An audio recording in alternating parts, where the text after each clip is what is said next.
Hey, what's up? Five of a kind. Yes, I am. Luckily, luckily there's nobody here. Yeah, it's kind of a cloudy day out today, so I'd rather be inside where it's warm. It's not super cold outside, but I'd rather be inside.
I believe we'll wait a few more minutes. It looks like it's taking a little longer than usual to get some people in here.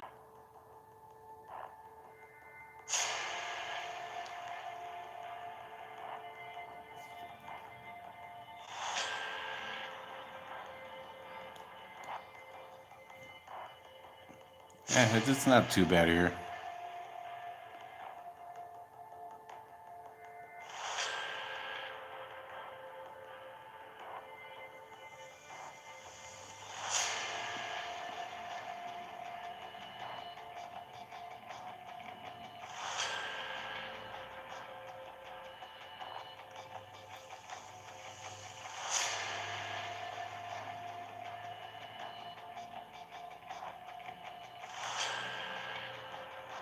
Hey, what's up, Secret Agent? Good afternoon to you. How you doing?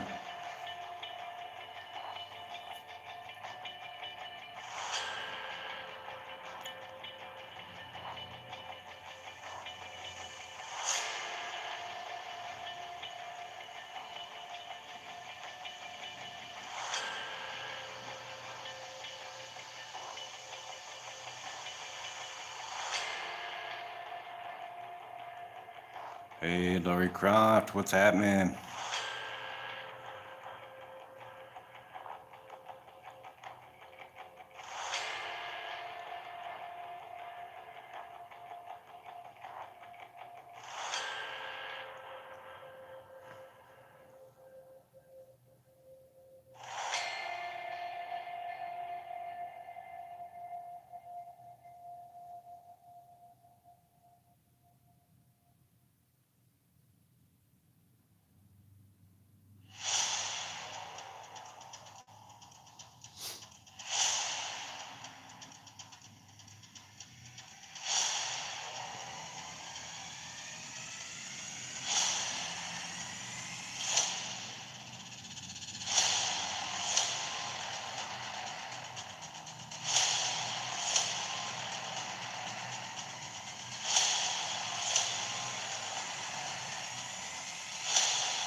Hey, it's always good to see you guys too. I thank you guys for being here.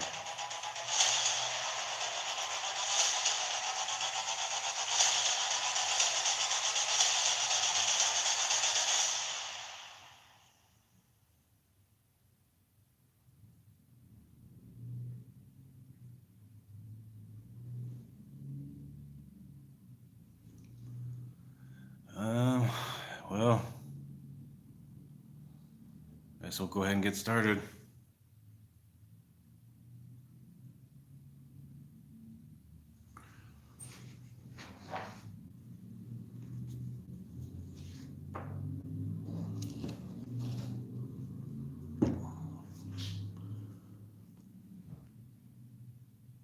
Actually, there is another story left after this one, so we'll be finishing up this book today.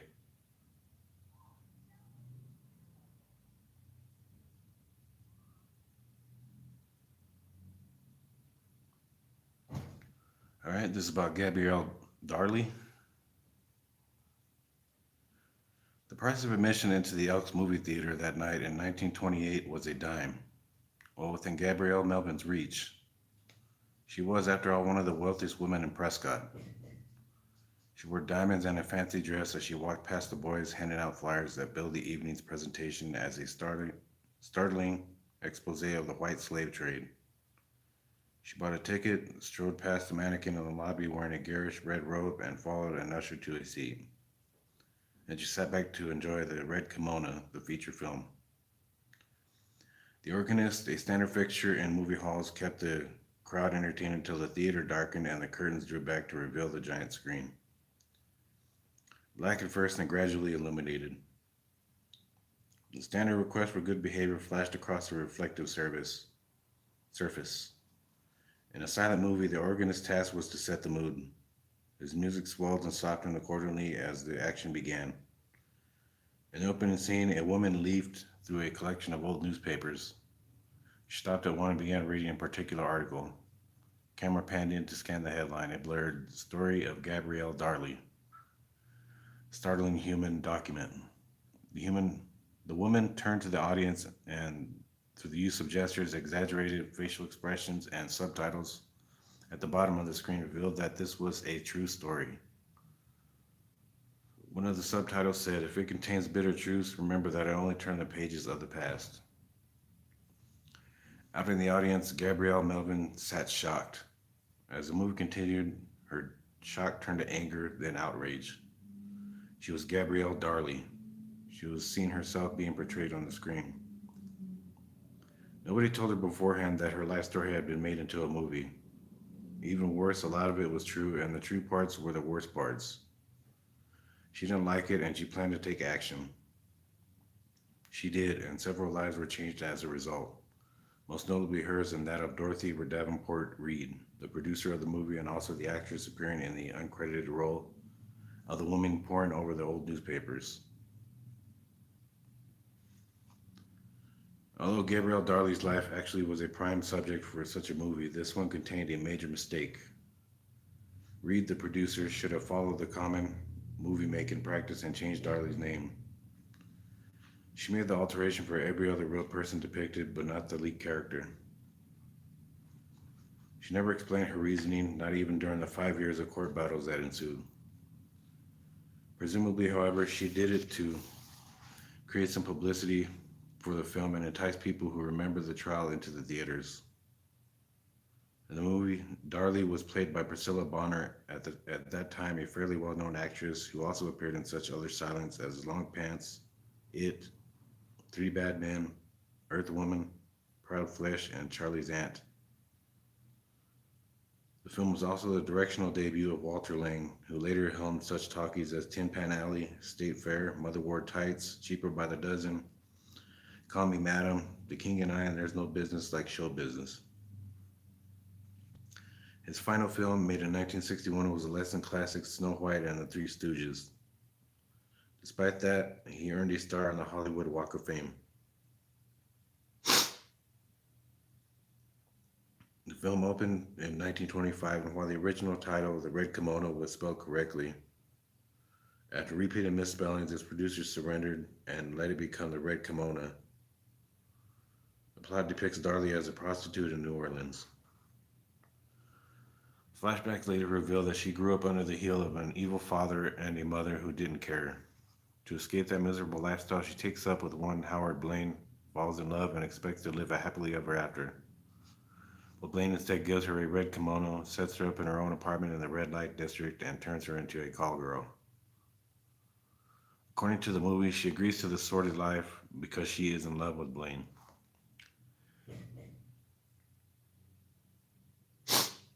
Hey, all right, yes. Hey, what's up, Luke?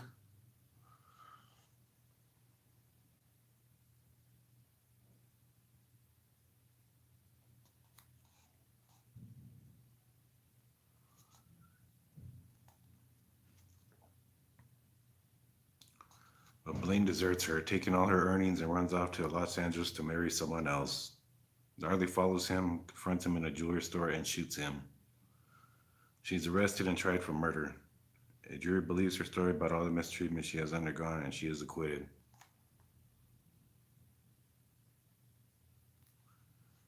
A socialite takes her in, but with ulterior motives because Darley is somewhat of a celebrity. The woman drags her along to tea parties and high society events and displays her as sort of a pet, but soon tires of her and kicks her out. Left to fend for herself, Darley can't hold a job once her employers find out about her past. A return to her earlier occupation appears to be her only hope. But does she go back? No, because true love finally comes along in the form of a chauffeur.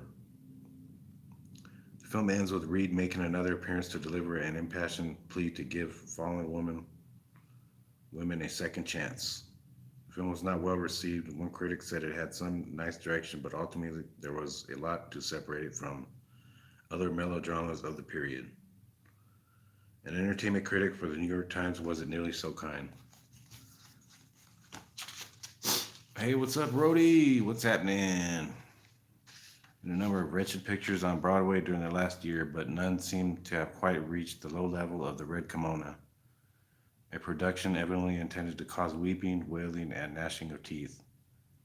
Possibly it might accomplish its purpose if the theater doors were locked, but so long as no one can get out of the building, it is another matter. Another reviewer noted, the movie is an unbearable tearjerker, unconvincing and too banal to strike a chord for those caught in such dire circumstances.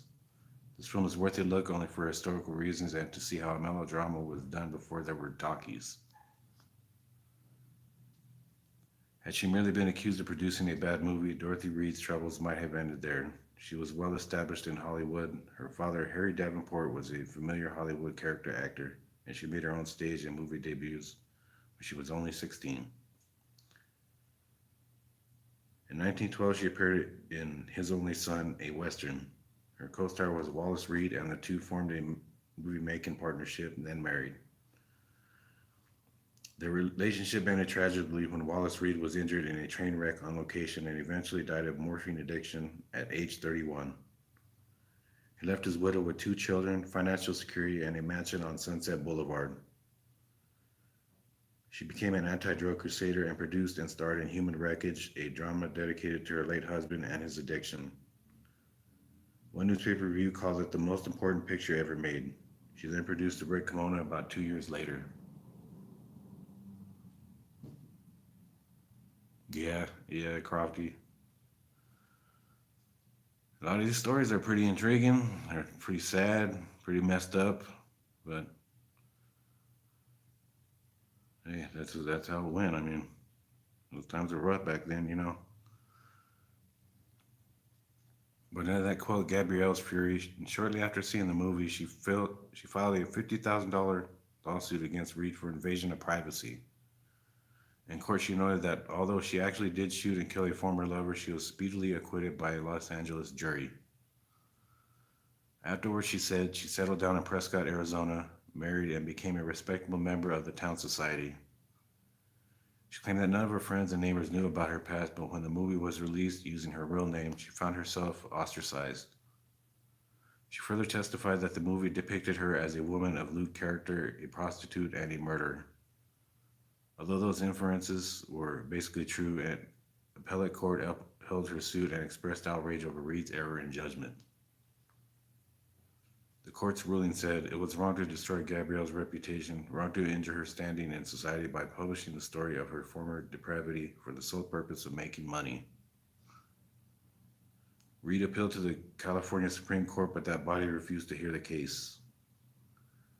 At that point, truth and fiction wander off in completely divergent paths.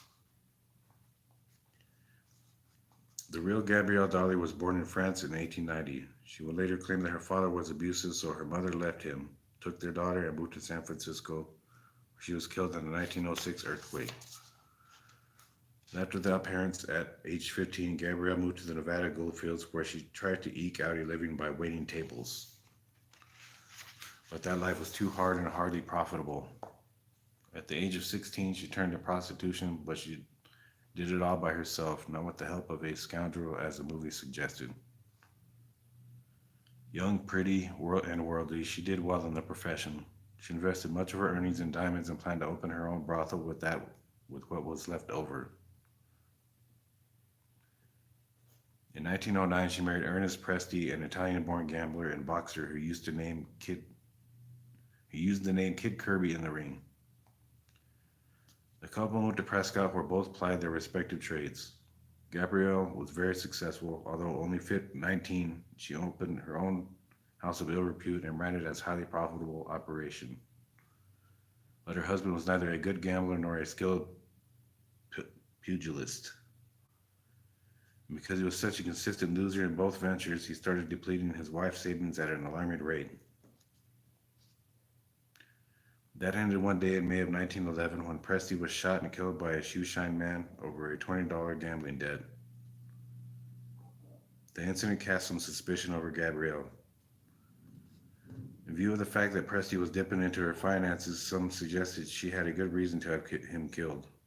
She was never formally accused, but the shooting set the tone for the rest of her life. It also should have served as a warning for other men she encountered because she married 4 times and each husband met with a less than satisfactory end.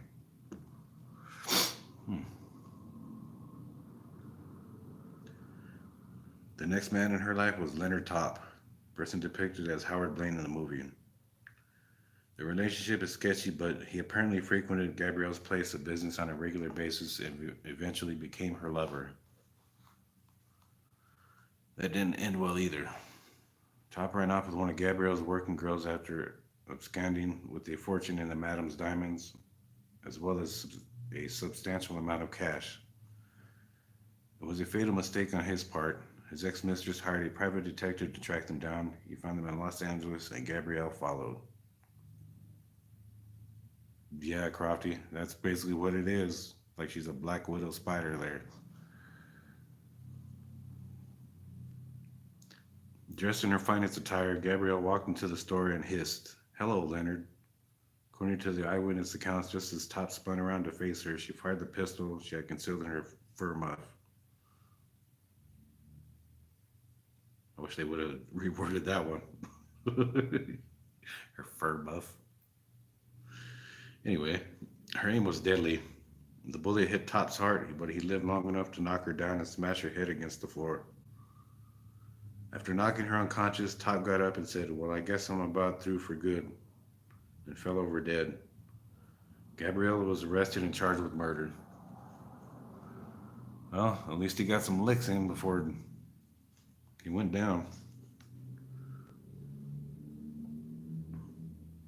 The trial was a sensation all across the country. Headlines screamed she did it because she loved him. One of her sporting girls testified that Top was an abuser whose favorite pastime was kicking Gabrielle while wearing his heavy boots. The coverage of the trial frequently knocked World War I stories out the front pages. In some of the reports, Gabrielle was likened to Frankie, who was done wrong by her man in the popular ballad Frankie and Johnny. Appearing contrite and wearing the countenance of a woman who had been victimized, she gave the jury her best impression of a lost soul adrift in a heartless world. An outraged all-male jury deliberated for less than 8 minutes before returning a verdict of not guilty. Adela Rogers St. John, a newspaper reporter who covered the trial, commented that with men like Top, homicide is not only justifiable but obligatory. Gabrielle brought up all that in her lawsuit, which received almost equal coverage.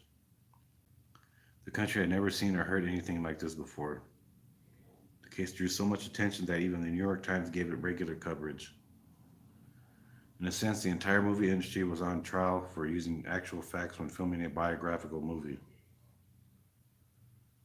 was all because a prostitute not only stood up to Hollywood and waged a 5-year legal war against the moguls, but she also won the case. Although terms of the settlement were never disclosed, Reed did lose her mansion and a large sum of money. But it didn't ruin her. Although forced into bankruptcy by the verdict, she became an anti-drug crusader, returned to Hollywood, and worked as a writer until her death in 1977. One of her final efforts came into the 1950s when she co-wrote the scripts for the Francis the Talking Mule movie series. Adela Rogers St. John made out all right, however. After the actual murder trial, she interviewed Gabrielle and wrote an account of her life in the San Francisco Examiner in 1918. Although filled with fabrications, half-truths, and products of Gabrielle's vivid imagination, the article was considered such a shocking expose that it drew readers by the thousands. Roger St. John later used the story when she penned the screenplay for The Red Kimono. Unlike the ending of the movie, the real Gabrielle did not give up her life of sin once the trial was over. Instead, she returned to Prescott and resumed her role as a madam, operating out of several downtown hotels along the city's infamous Whiskey Row. Making rare appearances during the daylight hours, she was accepted but not respected by the other residents of Prescott. And when she did stroll through the streets, she flashed her diamonds in arrogant displays of her ill-gotten wealth. Her fellow Prescottonians said she was pretty but plump, dressed in a businesslike manner, and dyed her hair frequently. They also said she took good care of her girls, even sending some of them to business school so they could find employment once their days as call girls were over. Well, it wasn't all bad, I guess. She sent them to school, business school, so. She also took another husband. Hey, what's up, Gio? How you doing, man? I'll welcome you in, man. I appreciate you guys being here. Thank you, guys. This time, the unfortunate spouse was Bernard Melvin. They met in California, married in Orange County, and divided their time between Prescott and California.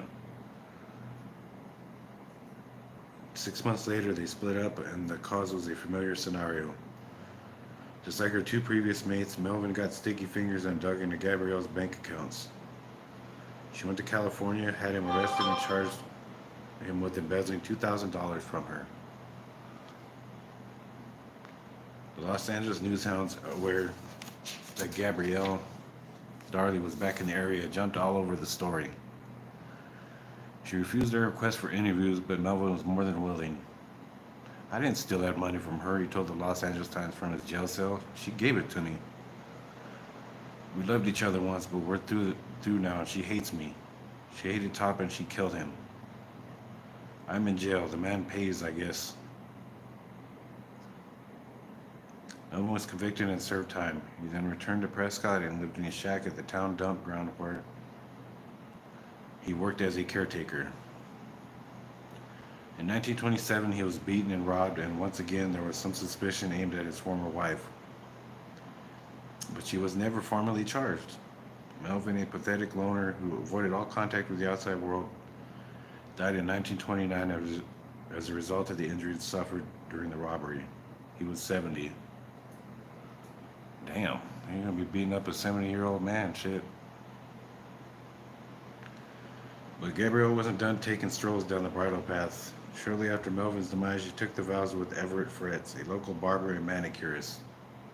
God damn. Just one after the other here, man. Like a damn floozy. I don't know. It was another short-lived union. Fretz began having mental problems. He raved about an imaginary gold mine near Prescott and said people were out to steal it from him. He demanded that the sheriff deputize him so he could protect it. The rantings became so bad that he was committed to the Arizona State Asylum in 1935. He died a short time after the commitment. Although his symptoms were similar to those caused by ingesting poison, state records said it was the result of general paralysis of the insane. He was 40 years old.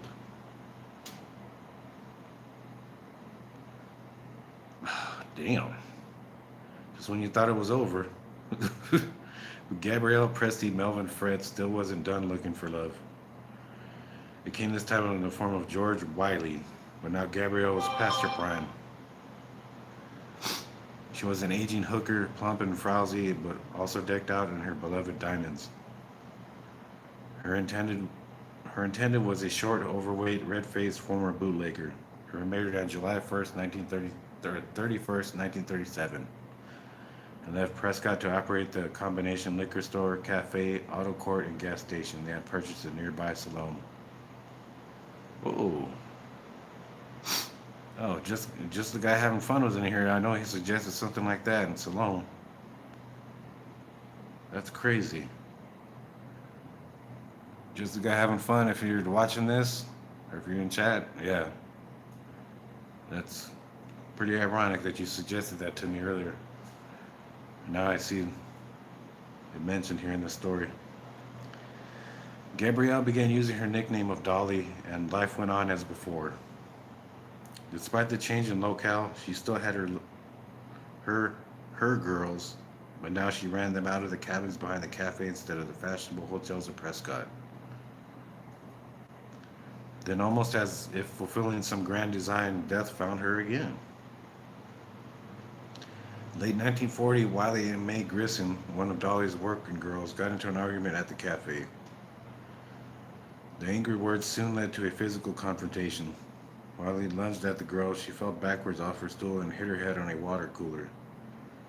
She was taken to a hospital in Wickenburg, where she died 2 weeks later, shortly after Dolly had paid her a visit. Yeah, Crofty, I told you, damn, just when you think it's done. Wiley was charged with murder, and his trial was scheduled for early 1941, and it never happened. On January 10, 1941, the accused man was found dead in his home.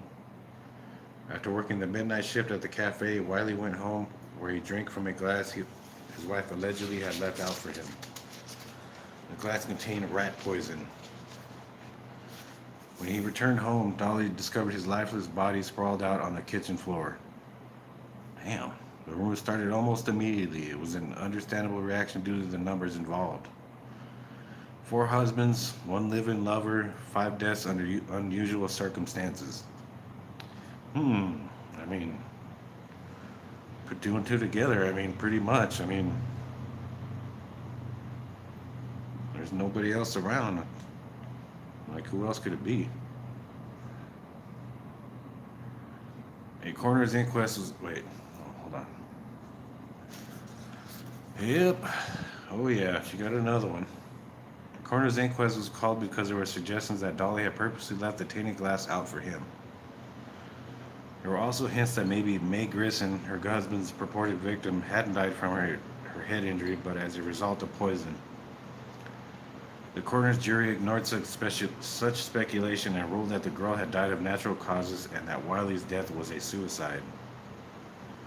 Now very well off financially, Gabrielle literally abandoned her given name and became known as Dolly Wiley. She also gave up her life as a madam. Some said it was because she regretted ever becoming involved with the profession.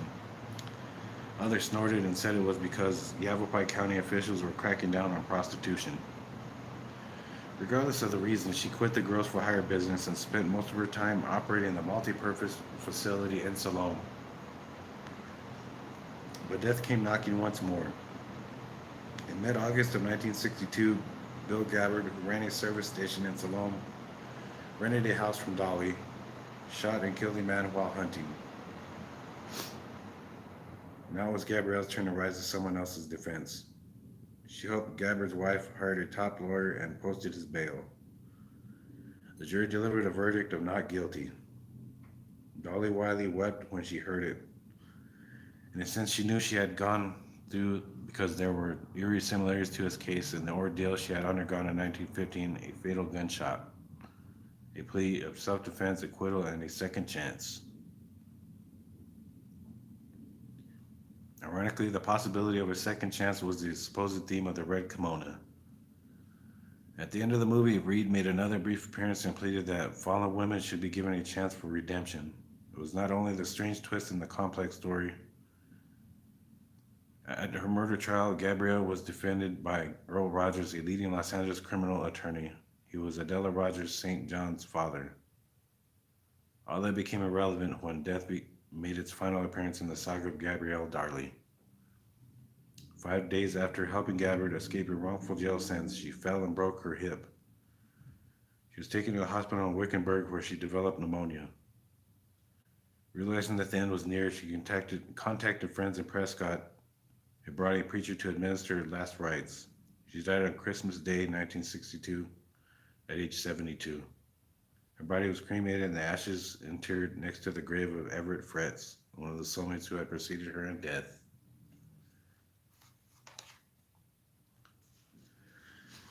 Wow. Well, what did you folks think of that one? You had quite a few partners there. All mysterious circumstances of them all dying.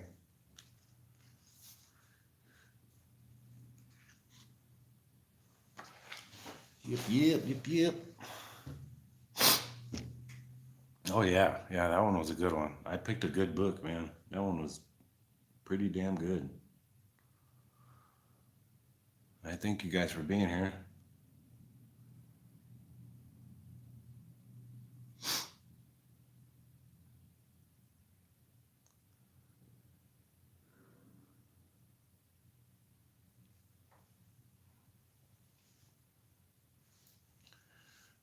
I do have a PayPal as well. If you could throw that one in there as well, please, Crofty. Thank you. I appreciate it. If anybody is willing to donate anything they can, it's greatly appreciated. But your support here during my live stream is is even more greatly appreciated. I do appreciate you guys being here. Even though I was expecting, a few more people, to come in, but I'll be happy with what I get. We do have one more story left, guys.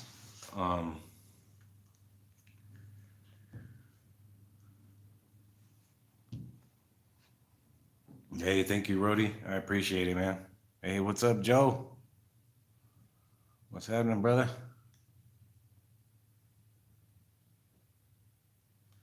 All right, we'll get started on this last story here, and then we'll be done for the afternoon.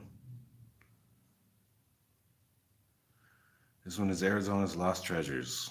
They're still waiting.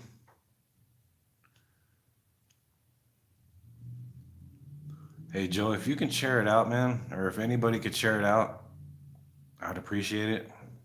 So we can get a few more people in. Thank you, guys.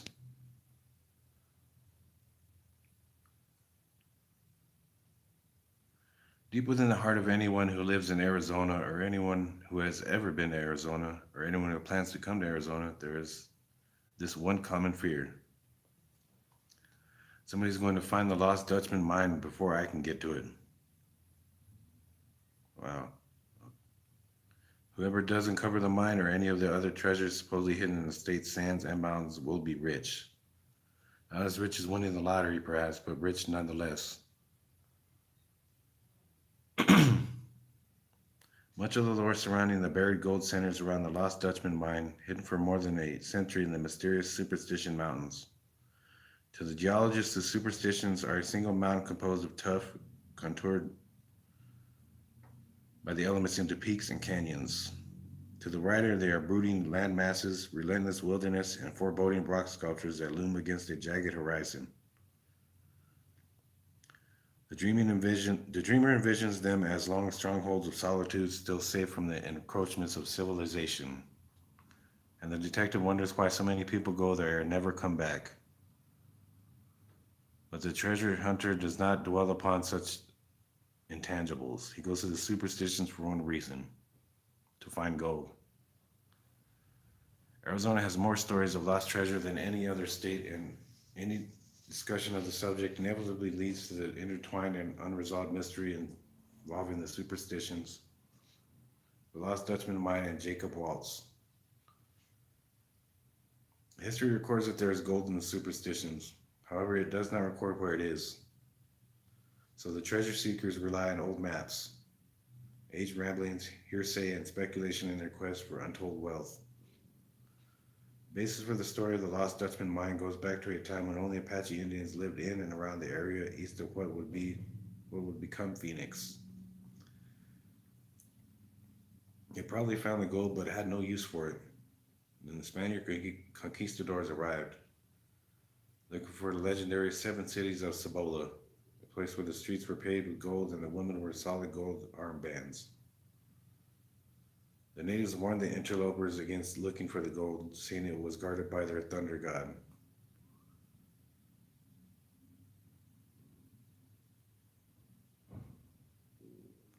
The Spaniards ignored them, but ultimately fled when their men began disappearing. Both the gold and land were left untouched until around 1845, when Don Miguel Peralta, a wealthy Mexican landowner, discovered a vein of rich gold ore. He made mental notes and went back to Mexico for men and supplies, and returned and began a mining operation.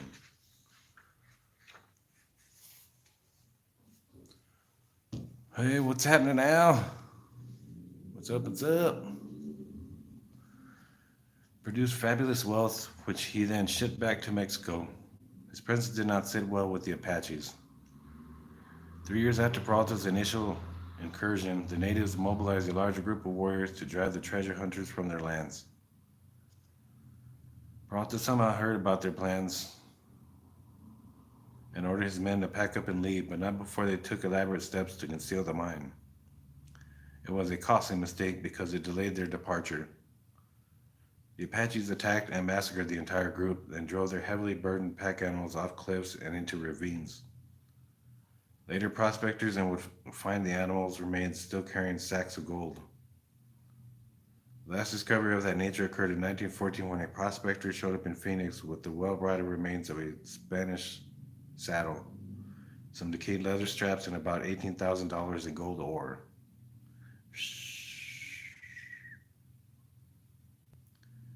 Although tales of the Peralta mine were numerous, nobody reported seeing it until 1870. That year, a group of Apaches approached Dr. Abraham Thorne, an army doctor who had been living with the Indians and was considered a friend.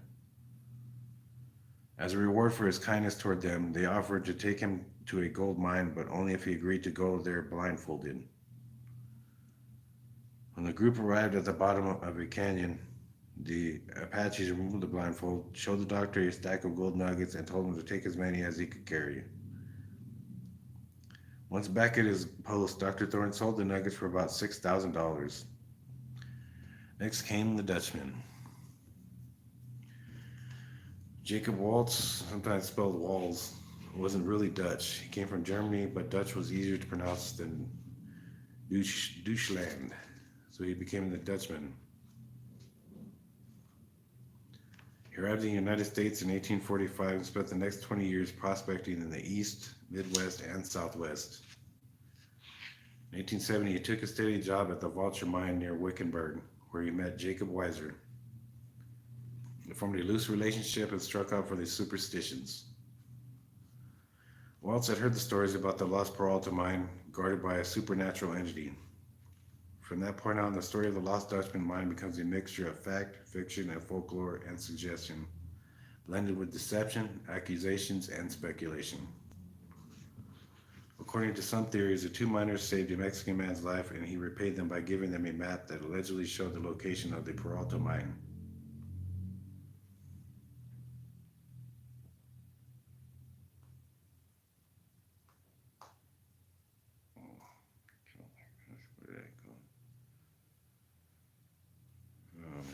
Where did he go? Where did he go? Hold on, folks. I just lost my damn spot here.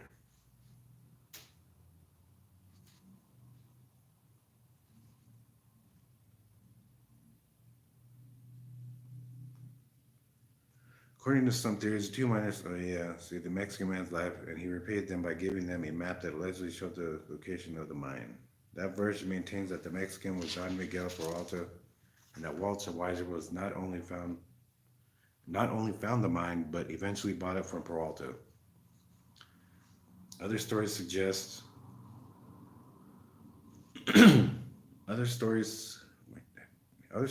that they either stumbled on the mine by accident or killed two Mexican miners and took their gold. Regardless of how they got it, the two became known as big spenders in the Phoenix area for several years, till Weiser mysteriously disappeared. Waltz never had an explanation for the disappearance, leading to speculation that he had killed his partner in dispute over the mine. Another version says Weiser wandered off into the wilderness and was killed by Apaches. Despite the inferences, Waltz hung around Phoenix, frequently buying drinks in local saloons and paying for them with gold nuggets. When the gold ran out, he went back into the mountains and got more. If asked about the location of the mine, he gave conflicting directions when others tried to trail him into the wilderness. He easily eluded them. Where time ran out long before the gold did. In 1891, sick and bedridden, the old Dutchman died in the home of Julia Thomas, his caretaker. He promised to take Thomas to his mine when he was feeling better, but the time never came. He died on October 15, and wow, that's crazy because that's my birthday. He died on October 15, a sack of gold stashed beneath his bed. Shortly afterward, Thomas launched a series of expeditions into the superstitions, convinced that Waltz had given her enough information about the mine site that she could find it. She never did. Neither have the hundreds who had followed secondhand reports and secret maps into these superstitions. And while he's been dead for more than a century, Jacob Waltz is still a good source of revenue for many. His mine has become a cottage industry. A wide variety of books purport to describe the exact location. Several prospectors claim they have found the mine but need grub stake money to work it. Those gullible enough to invest have yet to see any returns. Almost every souvenir shop in the Phoenix area hawks treasure maps that supposedly reveal precisely which shadow of which peak points to the mine at a certain time of the day. Movie buffs who need more information might seek out a copy of Lust for Gold, a 1949 Columbia Pictures production that starred Glenn Ford as the Dutchman and Ida Lupino as his love interest. But the only constant in all the stories is that the mine is located somewhere near Weaver's Needle, a towering lava plug. Don Peralta had earlier called it Sombrero Peak. Others dubbed it the Finger of God. The current name comes from Paulino Weaver, an early explorer who carved his name into the rock. Subsequent treasure hunters saw his name and applied it to the landmark. The search goes on. It is always futile. It is frequently deadly. Since 1870, when stories about the lost mine first began circulating, about 40 people have either disappeared or been found dead in and around the suspected location of the lost Dutchman mine. Well, Guy Hematite Frank, who returned from the mountain in 1937 with a number of rich gold samples, was among them. He was found shot to death on the side of a trail. Next to his body was a small sack of gold ore. In 1947, prospector James Cravey used a helicopter to search for the mine. The pilot set him down near Weaver's Candle, but Cravey failed to hike out as planned. A search discovered his camp, but not the prospector. His headless skeleton was found in a canyon months later. In 1960, while attempting to drill a hole through Weaver's Needle, engineer Robert St. Mary was shot and killed by Edward Piper, a prospector. 2 months later, Piper was found dead, allegedly of a perforated ulcer. The last recorded mine-related death occurred in 1984 when the body of prospector Walt Gasler was found near the alleged site. He spent much of his life searching for the mine. In his pack, authorities discovered gold that had some characteristics as the rich ore Jacob Waltz had found earlier. Fortune hunters who despair at never finding the Dutchman's lode should not give up hope, however. Plenty of other opportunities exist within Arizona's borders because there's lost gold all over the state. Finding it is the problem. For starters, some members of the Tohono tribe of southeastern Arizona believe that the Baba Quivira mountain range, which they hold sacred, is filled with gold, and that all the gold in the state has filtered down from there. Their traditions say that the Aitoi, the god who created them, lives in a cave on the mountain and sometimes comes down to give people advice. Many years ago, according to their legend, and some Spanish explorers were digging for gold on the mountain, and it opened up and swallowed them. Other hidden caches aren't so carefully guarded, but they're just as hard to access. Up near Lake Powell, tales still circulate about the treasure buried by John D. Lee, a Mormon who assisted in the slaughter of 122 pioneers in Utah's 1857 Mountain Meadows Massacre. Lee was eventually prosecuted, convicted, and executed by the church's leaders. Before being captured and tried, however, he fled the Mormon compound and went into one of the many canyons that abound along the Arizona-Utah border. Sorry. According to a letter he wrote to one of his 19 wives, Lee hid his life savings in the canyon and sent her a map showing the location. Typically, reports of how much he buried and where he buried it vary, depending upon who is telling the story. Some reports say his life savings included 7 cans of pure gold. Others swear it was gold coins worth $100,000 stolen from the sellers he helped murder. Since all first-hand accounts have vanished, it's probable that Lee did hide some treasure somewhere, but he hid it so well that no one will ever find it. In the center of the state, on a hilltop near Winkleman, a spiral-shaped hole conceals the golden chimney of the Aravipas, a secret worth millions. In the scenario, the bones of Thomas F. McLean are considered major clues to the existence of a hidden treasure. McLean came out west after being court-martialed by the U.S. Military Academy for numerous violations. Bitter over the expulsion, McLean renounced his white heritage and took up with the Aravipa Apaches. He married one, began dressing in breech clouts and moccasins, and took the name Yuma. He also observed that the Indians often settled their debts with gold nuggets or free gold from courts. This got his attention, and according to several accounts, it made him a wealthy man, but only for a short time.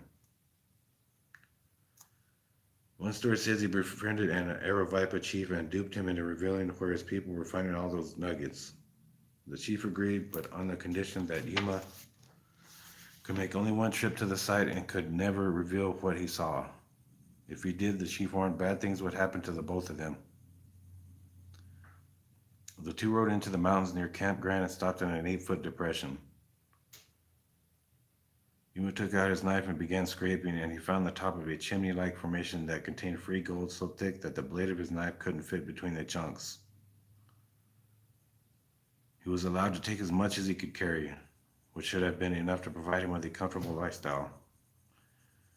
Another version says Yuma often went on mysterious trips with several Apaches, and each time he returned loaded down with gold. Damn. But his story did not end well.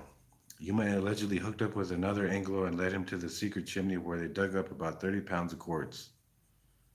They packed the ore back to Tucson where it assayed at more than $50,000 in gold per ton. The local newspaper, the Arizona Daily Citizen, got a hold of the story and wrote, "There was enough for all, and great fortunes were anticipated by those who were to participate in the new El Dorado." Yuma worried that the Apaches would find out he had broken his promise never to return to the site, hid out until the furor died down. It wasn't long enough. A few months later, while traveling with his wife in the desert, they were attacked by vengeful Apaches and clubbed to death. His accomplice in the ill-fated adventure didn't fare any better. He went back to Camp Grant, intent on digging up more gold, but was warned against it by the camp commander. He ignored the advice. A few days later, soldiers found his horse and an empty revolver, but no sign of the man. Shit. Another fortune lies buried in the strictly literal sense.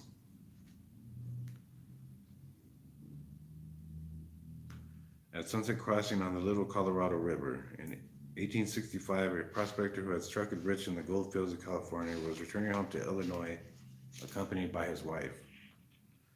The man had hit pay dirt. He was carrying a bonanza of about $300,000 in gold when they arrived at the crossing. But his wife became ill and died in a matter of days.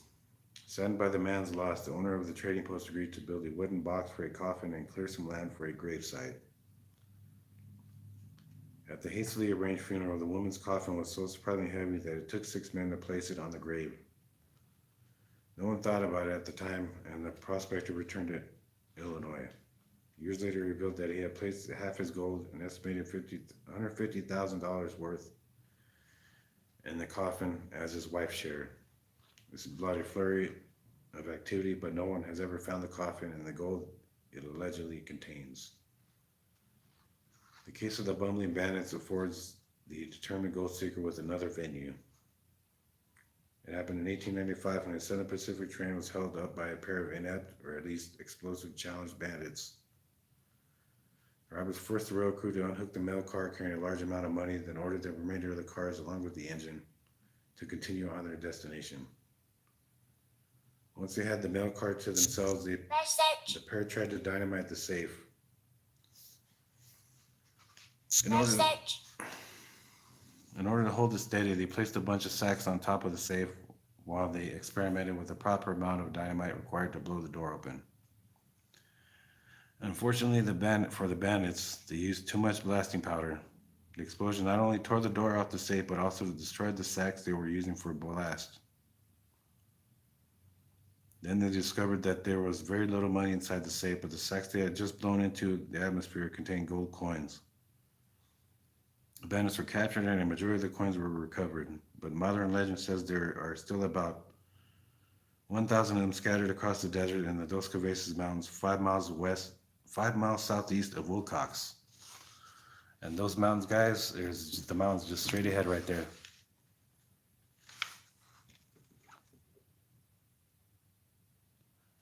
And they're right there in those mountains, folks.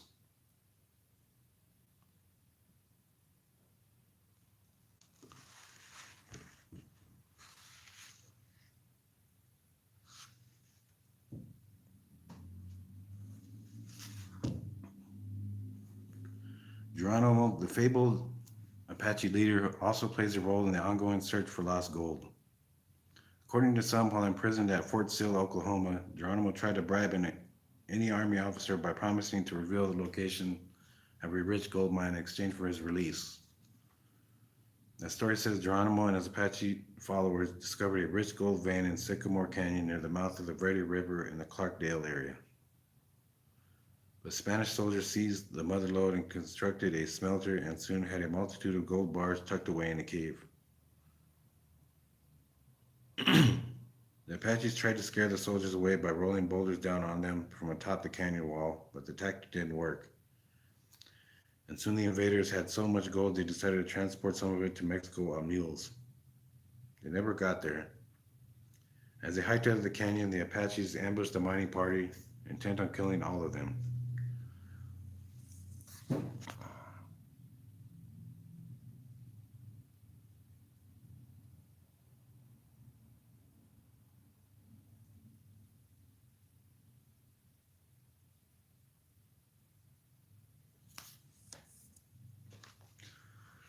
But 2 soldiers escaped and hid out during the attack. When the Apaches left, the soldiers returned to their camp and stored the remaining gold bars in the mine tunnel, then sealed the entrance. The pair then made their way to Tubac. They sold their story to prospectors who immediately headed for the site to search for their treasure. Found only the ruins of a building, but not the gold bars. Years later, a group of miners found the mine, but like those who came before them, not the gold bars. They worked the mine for a while and did retrieve some gold ore before coming under attack by Apaches. The Indians routed to the Anglos and destroyed all traces of the mine site.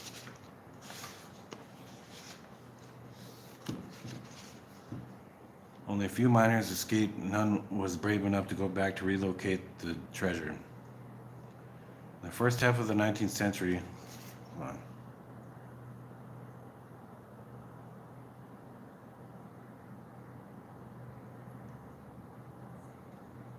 Okay. Oh, I had a message I had to look at. I can't really do much with it right now. The first half of the 19th century, a prospector came across traces of an old mine operating near Tumacacari, an abandoned mission near Tubac. This was all the proof that fortune hunters needed. According to the legends already circulating among their kind, the mission had served not as a place of worship, but as a mill and a smelter for a gold mining operation. In one scenario, the Jesuit missionaries who were operating the mission and allegedly the mine learned they were being exiled back to Spain by an edict of the king. So they loaded nearly 3,000 barrels with silver and gold and carried the treasure to the mine and buried the entrance. They planned to come back for it, but were never allowed to leave Spain again. An estimated $25 million in gold and silver may now lie hidden under sacred ground. When the missionaries heard the commotion, they rushed to the mine and found the young woman's body. Oh, wait, what's going on? A second version of the tale comes to an even more intriguing finale. In it, the friars found a rich silver mine near the mission and forced the local Opeta Indians to work it for them. After the ore was smelted, the bars were stacked into a giant room at the back of the mine. The Opetas also used the room for their own religious rites, a combination of the missionaries' preachings and their own paganism. They captured a young Indian woman because they thought she was the Blessed Virgin Mary and ordered her to mate with their chief to produce a child savior. When she refused, her captors threatened to sacrifice her to their gods. They tied her to the pile of silver, gave her one last chance to change her mind, then murdered her and went into their ritual dances. God damn. When the missionaries heard the commotion, they rushed to the mine and found the young woman's body. Infuriated and appalled to their teachings had produced such a deadly result. The holy men drove the Indians away, then sealed the mine entrance. According to the legend, the silver and the skeletal remains of the woman still lie beneath the ground near the mission, waiting to be found. But they probably never will be because the mission and the surrounding area are now a national monument. Missionaries also play a major role in still another legend of the lost gold. The story tells about the fate of a Spanish mission on Tohono O'odham land north of the Arizona-Mexico border. The natives helped build a church and an orderly little village surrounding it, which the priest named Mission San Marcelo de Sonoida. When they finished that project, the Indians were ordered to work a gold mine in the San Francisco Mountains to the south across the Mexican border. They also built a smelter and fashioned the gold into bars, which were stored along with bags filled with nuggets and dust in a secret room under the mission. But according to the legend, the natives grew tired of being overworked and rebelled one Sunday in 1750. A group of warriors walked into the morning service with blankets thrown over their upper bodies as was their custom. When they filled the church, the men pulled out weapons from beneath the blankets and killed the resident priest and 2 visiting clergymen.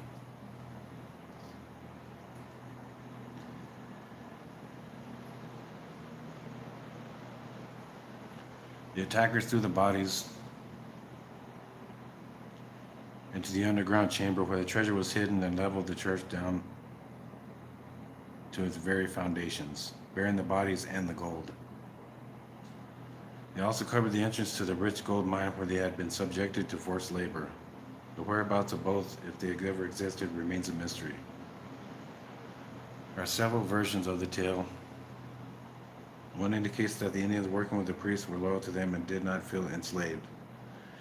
They cared for the priest, and when they heard of plans for the attack, they warned the holy men and helped them hide the gold in a cave in the nearby Tortilla Mountains before leading them to safety. Other accounts say the gold now lies in a cavern in the Puerto Blanco Mountains in Pima County. Bumblebee, located about 45 miles north of Phoenix, never was much of a town, and today there's little there except a few private homes and the remains of what's supposed to be a touristy ghost town. However, if one legend bears any truth, there's about $80,000 worth of gold buried in Bronco Canyon, about 4 miles east of Bumblebee. I got there in the mid-1800s when 2 prospectors struck it rich. Because they didn't have the equipment to smelt the rich ore they found, they hid it under a large rock near their camp. It would be safe there. The 2 assumed when they went back to their homes over the winter.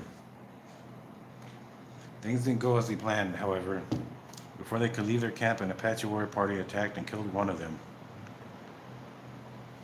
The other man escaped but was so frightened by the incident that he refused to go back to the camp until the Indians' wars were over. but the surviving miner was an old man by that time and died before he could return to the mine. On his deathbed, he told the story to friends and relatives and even tried to describe the location. But those who searched for the place never found it.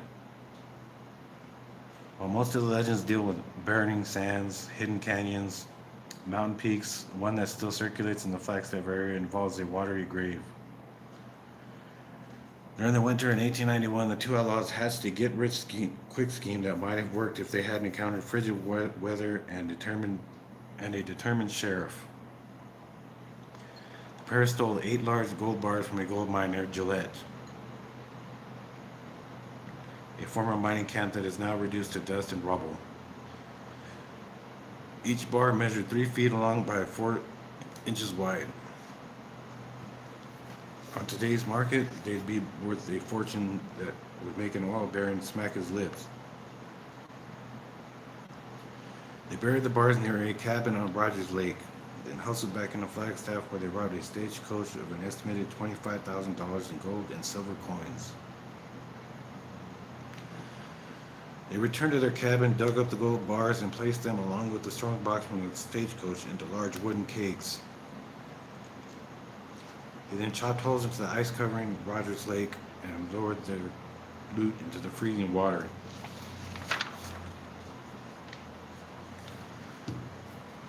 The sheriff of Coconino County soon got word that the pair was held up at the lake and organized a posse to bring them in.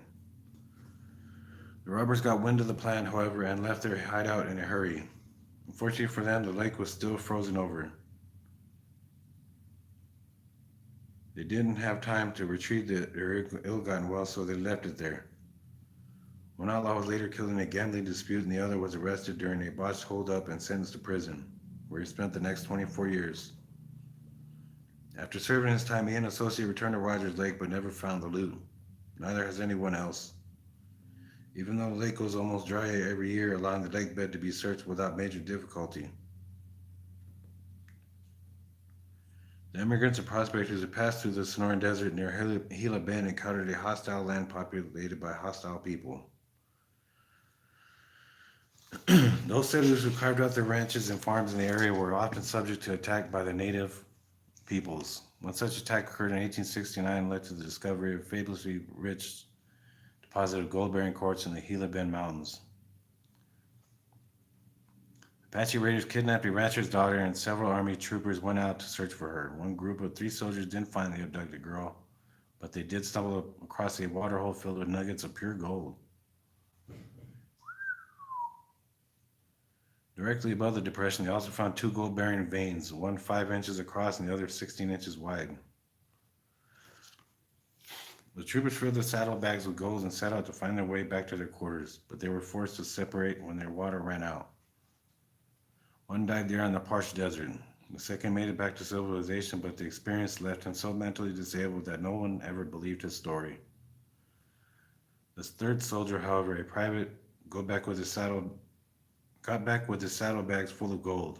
After his discharge from the army, he mounted several expeditions into the mountains, but no one ever found the pool of gold. In 1881, however, his body was found in the desert in Yuma County. He had his saddlebags with him, and according to the legend, they were filled with gold nuggets. And so before they rush out to buy pickaxes and burros and floppy old hats, prospectors should be aware that most, if not all, of these stories are sketchy at best.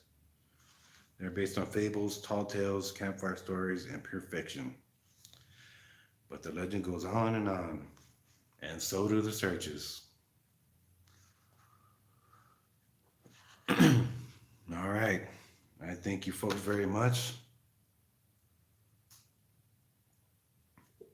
for always tuning in and showing interest in these kind of stories, because they were very interesting to me.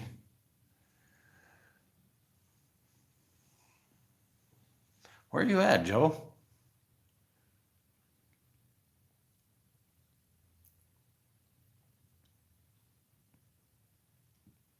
Is everybody still in chat?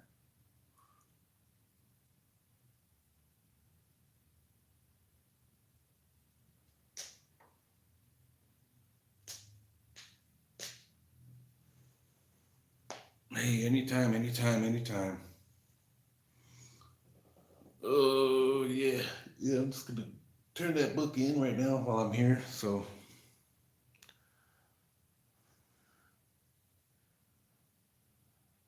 all right. I don't know why it says just one person in chat. That's just confusing.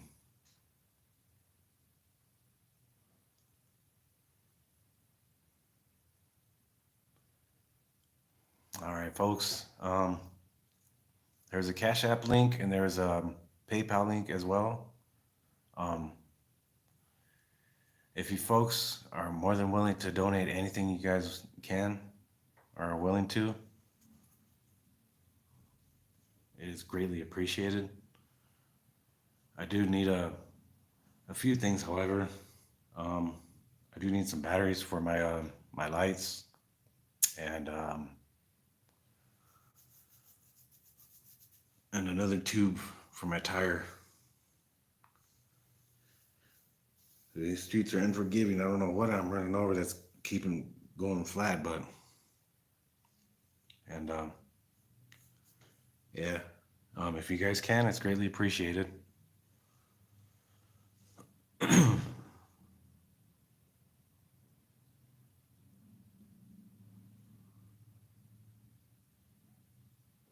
Oh, okay. Hey, thank you, Lori. That's very awesome of you. Thank you very much. I appreciate that. And with all that being said, come tomorrow and this weekend for New Year's, I will be out and I will be doing live streams. See if I catch anything because you know it's we're gonna be looking for a drunk driver, so we'll see what happens there this weekend, guys. So make sure you guys tune in and make sure you guys have the notification bell set to all notifications. So when I go live, you guys get those notifications, and I have you guys all there for the support. And thank you very much, folks. Oh, you know, Mouse. It's all right. You can always go back and watch it. But I do thank you for coming in. Yeah, shame on you. No, I'm just kidding. Well, yeah, you know, if anybody, you know, is willing to donate anything, the Cash App and the PayPal link is up in the chat there. And it's greatly appreciated. I do thank you guys very much once again. This is Jose G. Right here in Wilcox, folks. Thank you very much. And we'll catch you guys on the next one.